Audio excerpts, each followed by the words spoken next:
mean, if you were to offer a caveman this level of technology, roulette wheel, the caveman would know how to gamble. Gambling is around, don't gamble. But the technology to make fire from your bare hands, the caveman would think it was worth $55,000 or whatever the equivalent currency was at that time. But today, everybody thinks, oh no, you can get plastic lighters. You don't need a $55,000 cigar lighter, but they're wrong. Which brings me on to my first topic of today's cigar evening, which is rich people making stupid and gratuitous purchases. Because many people, since I've purchased that lighter, I've showed it to them, have said either, wow, what a work of art. That's a piece of jewelry in your hands. It's absolutely amazing. What an accessory to go with your fine Cuban cigars. But a few people have said, what a waste of money. You should not have wasted 55,000 American dollars on a lighter. Here's why they're wrong. I'm going to tell you a little story about when I was younger. I used to work as a security guard in a nightclub.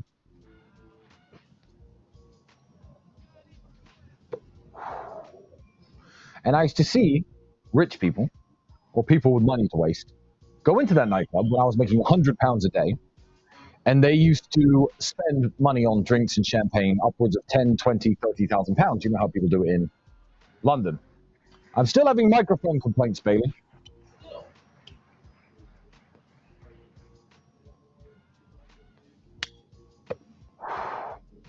So now as I sit here as a 34-year-old man, everyone's saying shitty audio, fixed mic.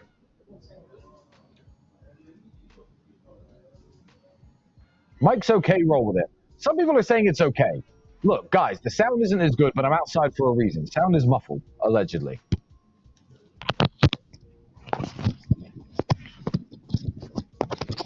Hopefully that's better. If that's not better, everyone else can kiss my ass. If this is not better, you can all get lost. Hopefully it's okay now. Because he literally just swapped the microphone. Mike is mid. Okay, if it's mid, get over it. I'm not inside the podcast studio. I'm outside. The wind is blowing. The sun is shining. Planes are flying overhead.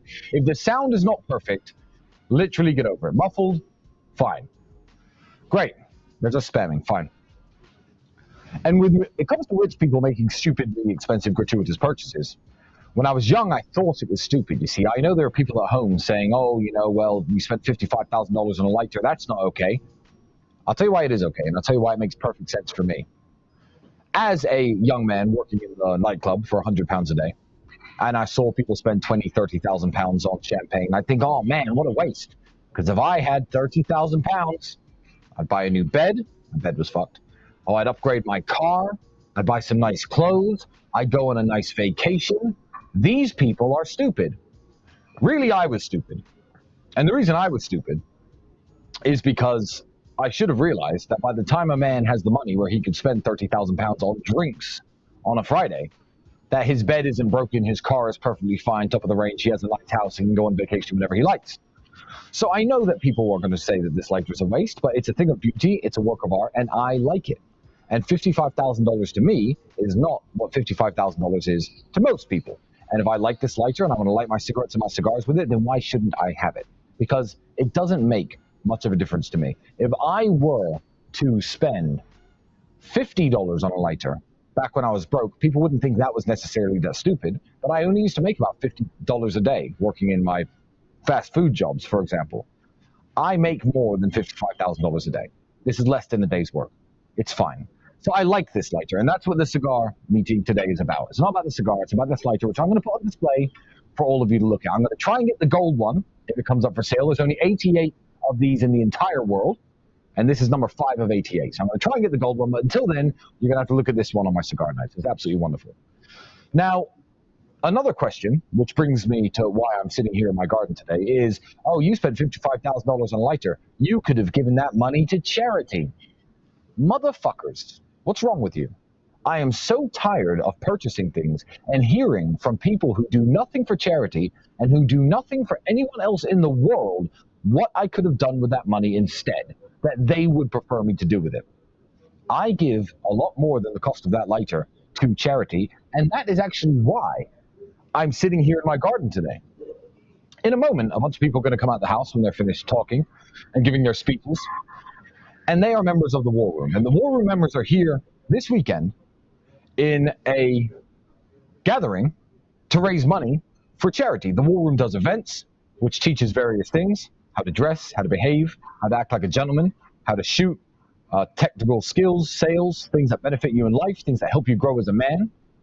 But the War Room, unlike the previous meetings we've done this weekend, I decided to just host a bunch of War Room dudes in my house. Everybody donated amounts of money to charity at random, and the first 50 people got to come to my house to speak to me. I think that one of the guys only donated a couple $100. It was all he had. But here he is invited to my home in Romania. I want to make something very, very clear. I do not allow strangers into my house. But the War Room are not strangers. A hit piece is coming out on the War Room. Matt, the DNG, is working on it. But what the War Room really is the network of men who all share the same vision in life. They share the same attitudes, the same goals, the same aspirations, the same values. That's who the War Room is. I used to hear many years ago that you only ever have 5 real friends.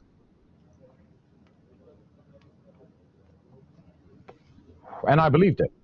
I believed that you were very lucky to find 5 real friends ever in your life. And the reason is because the world is not set up to make friends. If you're a man of value and integrity, you have to walk through the world and by chance, every once in a while, when you meet a new man and meet a new guy, find that he shares the same values as you, and then take the opportunity to speak to him. You're not going to find people like that. So I had very few friends most of my life, and a lot of you will probably find yourself with fewer than 5 real friends right now where you are. I have more than 100 friends, 100 men I could trust with my daughter, with my money, with business. I could let them borrow my cars. That's because these men I met from within the War Room. People ask me questions like, how did you and Justin Waller meet? Everyone loves Justin Waller. He's becoming more prominent on the internet. He's a big voice. And everyone's like, oh, you're friends with Justin Waller. Where did you meet him? Justin Waller joined the War Room, and now he is one of my best friends. And I have many friends, some I can name, some I cannot, who I've made friends because they've joined this organization. So the War Room is absolutely wonderful. Male relationships, platonic male friendships, are something that's lacking in this world today. It's something that the Matrix and the mass media try to belittle. They tried to say isn't important. They tried to make it gay, but it's not.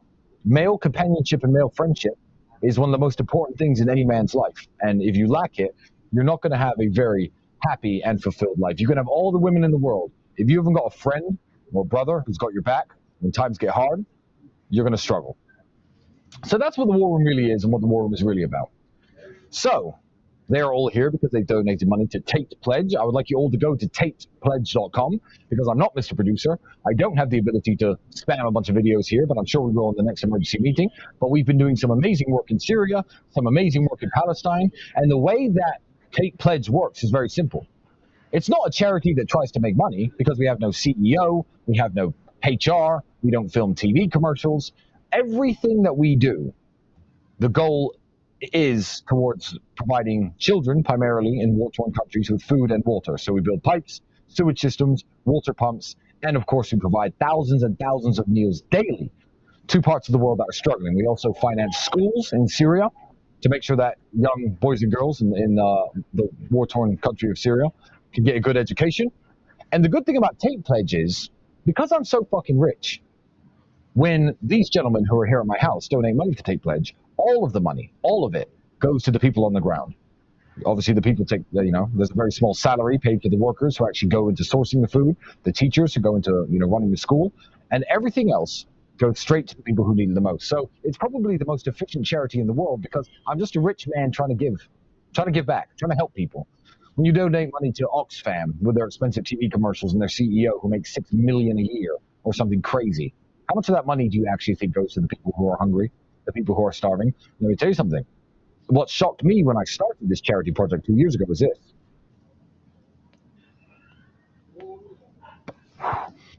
I can't believe how cheap things are in the third world. We're sometimes providing meals, big meals that fill people's stomachs for 40 cents, 30 cents. Sometimes they're $1, sometimes they're $2. But when I think of all the billions with a B, donated to charity since the 1960s and 70s, since Live Aid was a big thing, I think, what the fuck have these charities actually been doing? Because if you give me access to the kind of money that these charities have, no one in the world and no child would ever be hungry ever fucking again. I'm doing my part. It's not perfect, but I'm doing my absolute best. And I'm telling you that things in the third world are exceptionally cheap, and you could do a lot with a little. If you are not selfish, if you're not in it for profit, like me and my brother are. So, all the gentlemen who are about to come out here and start smoking cigars and having drinks and eating great food have raised over $200,000 in one weekend, and all of that goes directly to the Tate Pledge, and that's why you're joining me in my car. So I've had a few topics that I wanted to talk about today, because I get asked a few questions, and there were some that were very, very interesting for the last cigar night that actually didn't take place. So I've covered why I'm here. I've covered why I'm outside. But we're going to get into the meat of the cigar night. Now, everyone obviously watched me trounce Andrew in a race on the streets. If you haven't seen it, go to rumble.com/Tate Confidential. Me and Andrew engaged in a race where he took his $660,000 McLaren 765 LT. There's only about 800 of those in the world. The Romanian authorities, CCOT, have one of mine. I'm going to talk about them at the end of this podcast. And I was driving, of course, my 1979 Lada 1500, and I won the race. How did I win the race? Everyone asks me, Tristan, why do you drive that Lada around? I think some of you get it. If you're from Eastern Europe, if you're from Romania, Russia, Ukraine, Moldova, Belarus, you understand the comedic value of driving a Lada around. But a lot of people in the world don't get it. So why do I drive a 1979 era communist Soviet Union built piece of shit car? I'm going to tell you why I do it. One, because I have every other car in the world, and I think it's special. And I'm going to tell you the reasons why it is special. Here's what you have to understand about business. Business works because of competition. That's the way the economy works in capitalism. This cigar, bad example. You'll laugh at me if you know why. This laptop is made by Apple. Apple is a company in California. Other companies make laptops. They all make their laptops. They try to make them cheaper and better and more efficient and faster with better features than other laptops at a lower price point. And the people who nail the quality for price point mark tend to win in competition. So my Lada was not built in a state of competition. Ford, Hyundai, Honda, BMW, Audi. Today in the car market, they're all competing one against each other. McLaren, they want to make a car that's faster, better, the best features, at the lowest possible price point so people can actually afford to buy it. And the companies that are the most successful at this stay in business, sell the most cars, and become the most popular. Where the Lada was built at a very different time. And this is why communism doesn't work. It was built in the Soviet Union. And the Soviet Union worked something like this. Okay, I'm the government who owns everything. There's no private companies. There's no private industry. I am the government. Our people need cars to drive. Propose to me some designs. Well, comrade, this is called a Lada. I can build these at the factory that's owned by the government. And it drives and it moves. Okay, good. That's a car. Make Ladas. The people in Russia drive Ladas. No choice, no competition, no foreign imports. That's the way it works. So it's actually a time capsule. I'm sitting next to it right here. It's right here in front of me. It's actually a time capsule to a completely different time in human history and civilization, which I don't think we're ever going to see ever again unless North Korea start producing military vehicles, which they probably won't. So I like the Lada. I think it's very special. I think it's very unique, and that is the reason I drive it. I also drive it because I like it, and if you don't like it, then you could fuck off. But that brings me into competition, because competition is super important. And that is another aspect of the war room that people don't understand. Men need other men to compete against. The reason Ferraris and McLarens and Aston Martins are so fantastic is because these three companies are competing one against the other to provide the best, fastest possible car, the best product. You yourself need something to measure yourself against and somebody to compete against to become the best version of yourself. I will tell you right now, as rich as I am currently not the richest man in my house. There is a man here who is richer than me. He is a member of the war room. That makes me strive and want to be more successful. Yesterday, everybody here was doing some boxing. Of course, when Matt Shea partook in war room boxing, he was, oh no, he punched me in the face. This is assault. Why does he want to do this? We compete in boxing because the ability to be violent and to protect your friends and your family and your loved one and your possessions is integral to being a man. And some people did much better because some are experienced boxers and experienced fighters, and some are not. And those who are not today are promising us, as their group of friends, as their group of brothers, that they are going to do better in themselves. They're going to train harder. And when I see them again, they're going to do better. We have people who are striving in business, people who are inspired by me, people who are inspired by the guy who's here who's richer than me. I'm not going to say his name. And a few of the other people who are like, I'm going to be at the point you are if you give me. And if he's not, at him. Holding yourself accountable and competing with other men is super important to being an optimum man, an optimum human being, which is why McLarens are technically better than Lavas. See how I Aikido roped it back in? Skill. So competition between men is super important. That is another aspect of what we do in the war room. So these men's donate, how much they individually get pledged have not been made public, but the top 10 donors have been congratulated. The top 5 are going to have people on the ground in personalized thank yous for the financial contributions they made and the meals they provided, because it lifts the heart. It makes people feel good. So, and the other people in the room are thinking, okay, well, I came here, I didn't donate that much money, but next time we run a fundraiser like this, we can expect to raise $250,000. $250,000 in a weekend to feed starving children. But that's not what people want to say about me, is it? That's not what the media want to say about me. So I'm going to talk about the main topic of today's cigar night, because I'm only going to be online for about 35, 40 minutes. It's not going to be as long as many of my others. I'm going to get to your super chats at the end. The big bombshell has dropped, ladies and gentlemen. If you trust the BBC, I'm going to tell you they actually got something right.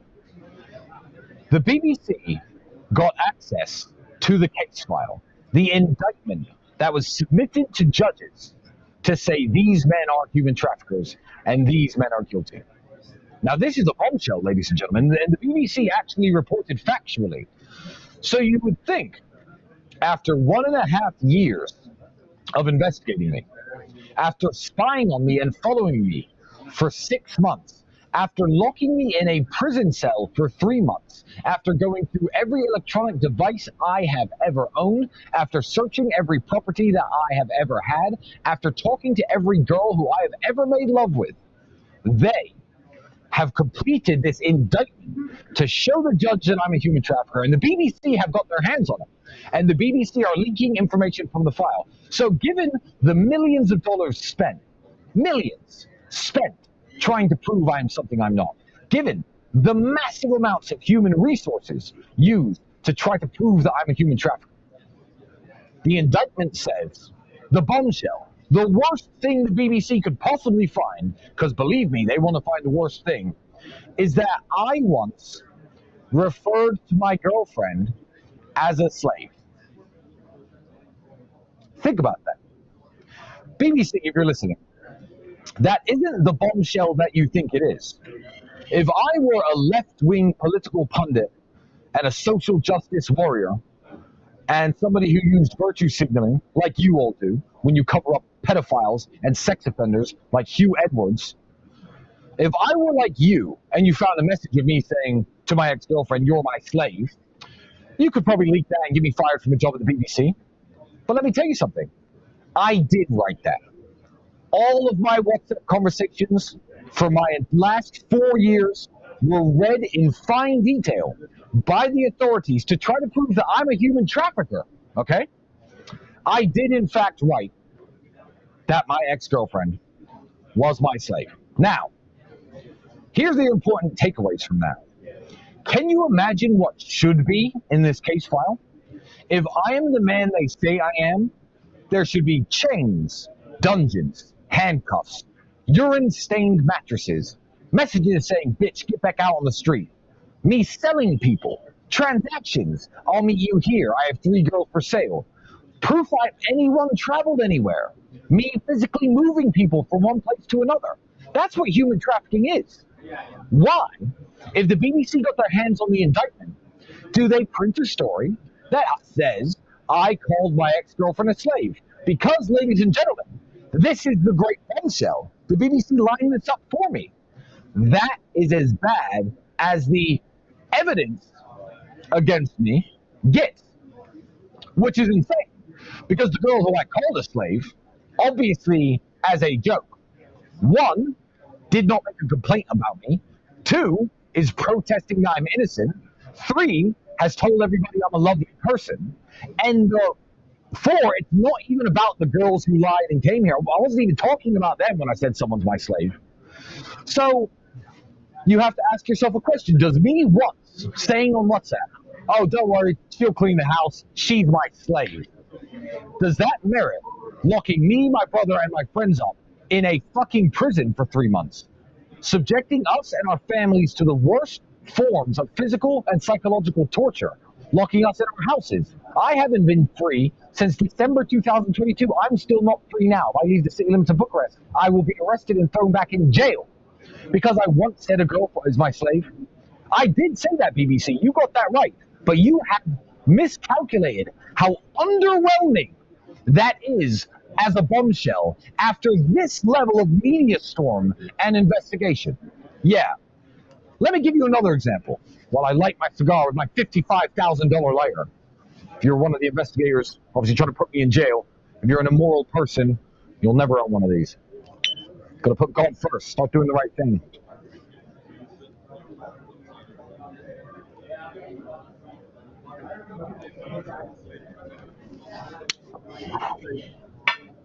I had a conversation 1 week ago with the mother of my daughter. She sent me an image of my daughter drawing with crayons on the walls of the house. And I said, haha, I'll kill her when I get home. Now, I did say that. Cut it up, take it out of context as much as you like, spread it around the world. Because I said that, would you think it was prudent to spend millions of dollars investigating me for potentially being a homicidal child murderer? Would you think it prudent to take me and my brother and my friends and lock us in prison for month after month after month while you investigated the possibility that we run an organized criminal group that conspires to kill children when no children are harmed, no children are murdered, no crime has ever taken place, but I did say in a message, I'll kill her when I get home. That is exactly the same as what has happened to me, ladies and gentlemen, because the core of the evidence, the piece of evidence that makes me look the worst, is me saying, haha, this girl's my slave, she'll clean the house, she's my slave. Does that mean I enslave people? I am a half-black man. I am a descendant of African-American slaves. Does me making a joke that my ex-girlfriend was my slave mean that I'm in fact a slave owner? You can make up your own minds, ladies and gentlemen. And I encourage all of the affiliates and TikTokers out there to cut this argument up and put it out there, because this is the bombshell that the BBC have dropped. I'm going to give you another example of evidence leaked from the case file that's in the news that I would like to address. One girl who is friends with another girl. We've all seen, I'm not allowed to talk to these people, and I do not talk to these people. I want to make that perfectly clear. We've all seen the girls online saying, I'm a victim in this case file. I've told the police to take me out. I'm not a victim. This is my friendship group. They're all my friends. No one's human trafficked. Drop the investigation. This is bullshit. Everyone's seen those girls. These are girls in the case file, listed as victims. Everyone's seen them protest my innocence online probably 20, 30 times. They keep doing it. I'm not telling them to. I have no communication with them. But because they care about us and they care about Georgiana, Luana, and the other girls involved in the case, they are actively fighting to get their names removed as victims from the case file. Now, bombshell from the case file. Ready? Strap yourselves into your seats, ladies and gentlemen, because this indictment was built and put together to prove I'm a human trafficker. Bombshell from the case file. All of these girls, the girls who were locked up, the girls who are said to be victims but they're not, mess around on TikTok, as everyone does. I'm banned from TikTok. I don't have TikTok. Half the people here probably have TikTok. And they did TikTok live streams of their own accord by themselves and posted TikTok videos and all helped each other out, build each other's TikToks up. During one conversation once, with all context ignored, I'm going to say the clip first. It was said by one girl, if you don't make some TikTok videos this evening, I'm going to throw you off of a balcony. Bombshell. Wow. I guess Tristan Tate is a human trafficker. That is the second bombshell taken from this indictment. Now, I know that when girl A typed that to girl B read it and went, ha ha ha, she's so funny. I know that she was not actually seriously thinking that she was threatened of being thrown off of a balcony. Ladies and gentlemen, the house she lives in has no balcony. But that, again, is another bombshell from the file. So when the BBC think it's fun to leak tiny bits of information, by the way, the full conversation, which wasn't submitted to the judge in the indictment, they only posted that little one line. Full conversation was, hey, babe, how you doing? Oh, I'm good, babe. How are you doing? I'm fine. I was making TikTok videos today. Yeah, 6 o'clock is the best time to post. Oh, I didn't make any TikTok videos today. Oh, well, haha, you're lazy. If you don't make any, I'll throw you off the balcony. That was the full conversation, by the way, which is in the case files, but not in the indictment, because obviously they're trying to make me look guilty. So that is the second bombshell. Can you imagine if you found a real human trafficker, what would be in that case file? Can you imagine? Think about it. Someone who kidnaps, sells, and traffics women. What would be in the indictment for the judge to look at? So although the BBC and a bunch of these stupid news organizations, the MSN, the fake news, think they're very clever by leaking these tiny bits of the case to try to make me look guilty, let me explain something to them. You know who else looked at my indictment? Judges. Honorable, stand-up judges. Educated judges who understand law, who understand what a crime is, who definitely understand what a joke is. And every time a prominent Romanian judge has looked at the indictment, at least one of them, if not both of them, have voted to release me and loosen my restrictions. If there was evidence in that indictment that I was actually, in fact, a human trafficker, that would not be the case, and it shouldn't be the case, because human traffickers belong in jail. So, Matt Shea, the DNG, is working on a new hit piece about me. Bombshell from the case file. I called my ex-girlfriend a slave once. Oh my God, lock me up. We'll be there. Amongst the usual, probably fake witnesses, faces blacked out. I'm going to guess there's going to be a bunch of fake screenshots in there. And, yeah, good luck, Matt. But you're a loser and no one cares what you think. Now, I've got one question that I actually want to answer before I go back to talking about what's going on here in my house tonight.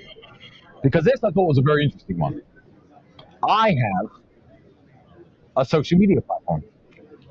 I'm not banned everywhere. I am allowed on X, formerly Twitter. And I was having a very interesting conversation with somebody, and people keep asking me about what I think about X and the future of X and how I think the free speech movement is going and how Elon is spearheading it by taking over this company. And I also get asked, hey, Talisman, do you want Instagram back? What would you do if you got Instagram back? I'm going to explain to you why I do not want Instagram back. The best thing Instagram could do for themselves as a company is to let me back immediately, today, tomorrow, reinstate my account. And I'm going to tell you why. Because if I was given my Instagram back now, I would use my Instagram. And me and my brother would have two of the biggest, most active accounts in the world, and a lot more hours be spent on Instagram, because Instagram are losing the social media war. And the two biggest soldiers for any social media platform have been cut off of Instagram because of their woke ideology. The best thing Instagram could do is to allow me back on Instagram immediately, and I'm going to tell you why. Elon Musk is too smart, and Elon Musk is going to bury Instagram. What do you mean by that, Tristan? What do you mean Elon Musk is too smart? What do you mean he's going to bury Instagram? I'm going to tell you what I mean. He is going to bury Instagram for the simple reason that Elon Musk is Elon Musk. Give me 5 minutes. Before Mark Zuckerberg got into the social media game with Facebook, who was he? He was a guy who built websites. Some guy in college who built websites. Jack from Twitter, that guy from MySpace, forgot his name, Tom. Who were they? Guys who could build websites. And they built these websites. The websites took off. They were some of the first things, I guess, to go viral. Do you have a Facebook profile? Do you? Oh, I do. And they spread around the world. These people making billions of dollars in the process. Billions. But they are just guys who build websites.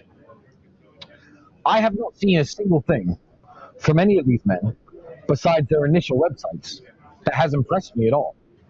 Remember Mark Zuckerberg's metaverse? How many people use the metaverse? Zero.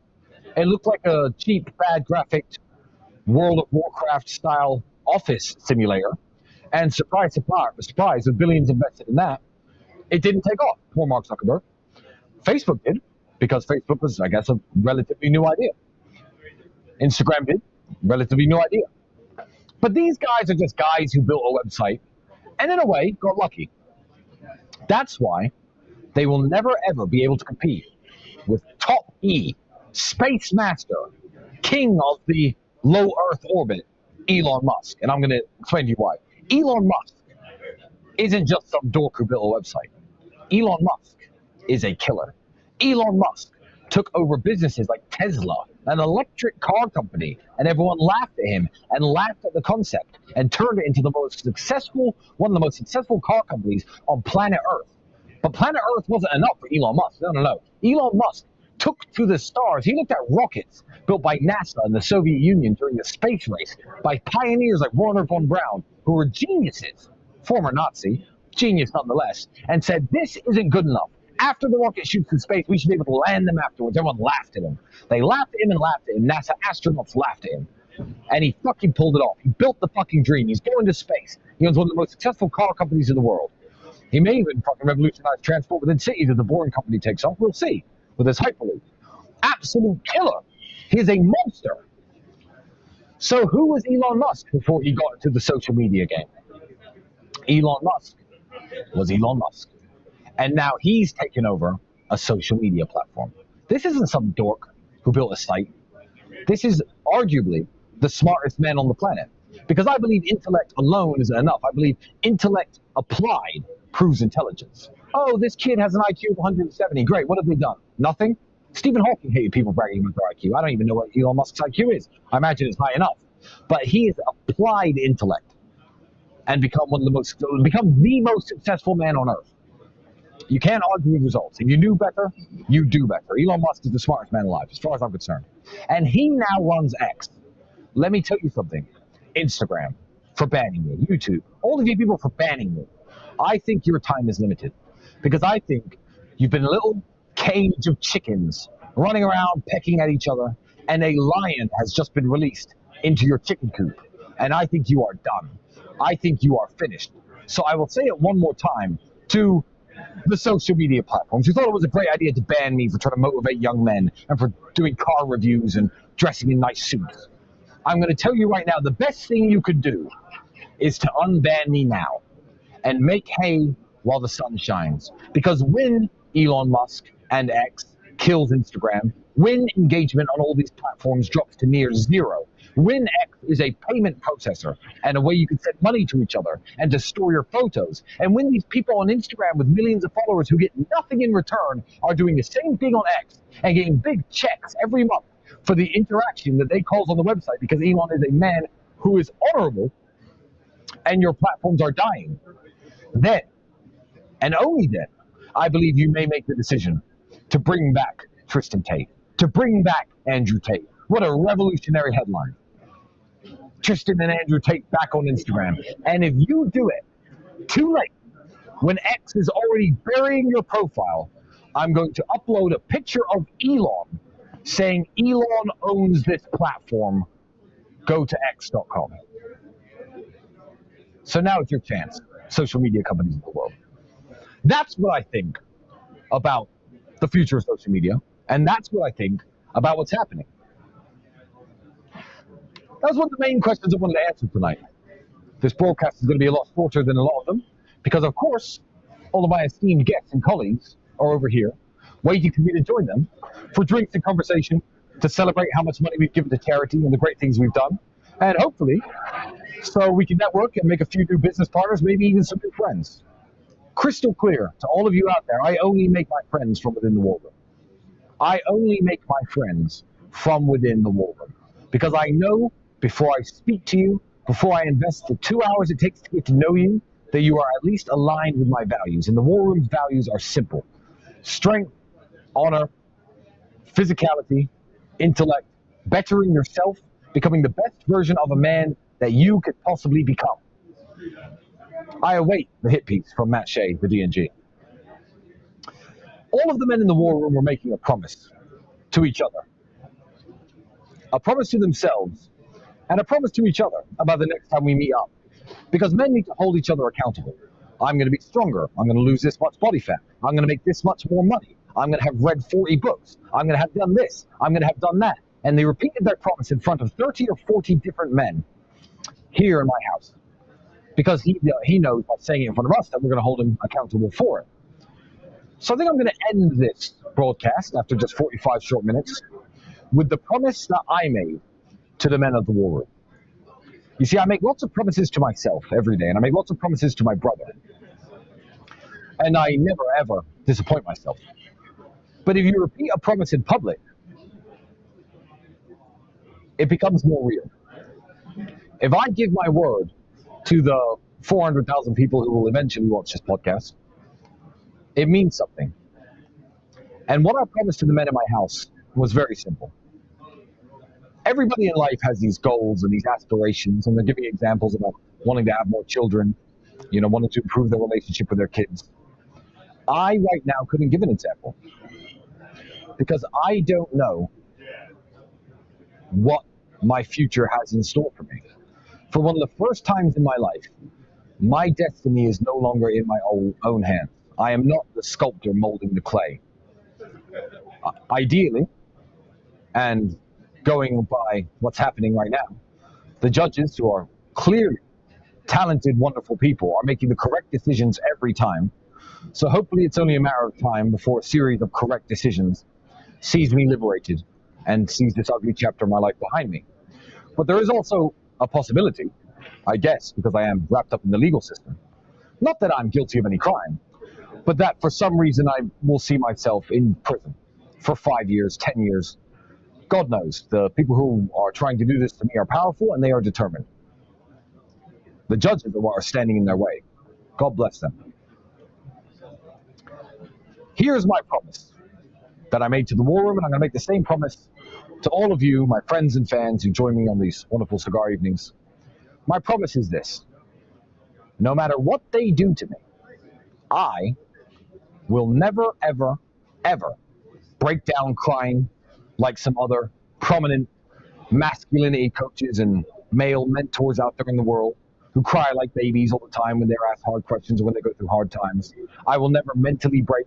I will never become an alcohol or a drug addict. I will never go to a therapist. I will never say I have depression. I will never apologize for anything I've ever said, and I will never apologize for anything I've ever done, because the Lord knows I've broken no laws and committed no crimes. I will never apologize for being who I am. I find it very strange that when somebody has a sexual deviation, or they say that they're transgender, they can say, I was born this way, and they instantly get let off the hook for anything wrong they do. I have done nothing wrong. But this is a quote from Ice Cube, actually, in his interview with Tucker Carlson. He said, you know what, I was born this way too.